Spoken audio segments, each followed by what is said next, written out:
suna tambaya a zamanin su Abdullahi bin Mubarak akwai ɗalibinsa Abdulmalik bin Muhammad suka ce wai me yasa wannan bawan Allah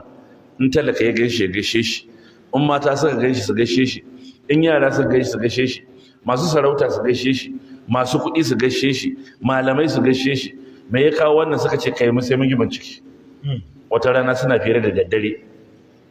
an kunna fitilu irin na wuta lagwani ne ba irin waɗannan fitilan ba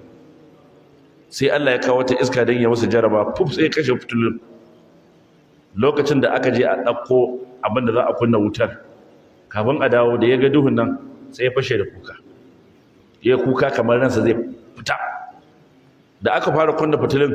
yana share hawaye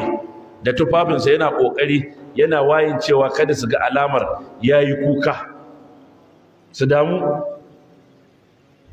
sai suka gane shashekar da yake yi da yadda zuciya take bari shine abokai suka keɓe suka ce don Allah mai sa kuka yace lokacin da wannan fitilar ta dauke babu abin da nake tunani sai kwanciyar kabari sai naga ashe shirme nake yi yace wannan shi ke sa ni kuka shi yasa idan ina kwance a daki kullun rayuwar shi a kuka yake to wannan abin shi yasa jama'a in ya fito Allah ya mai kwarjinin da kowa ke ganin kimarsa dai shi yana ganin girman Allah yanzu akwai matar da in tana ganin girman Allah ina rantse maka da Allah abubuwan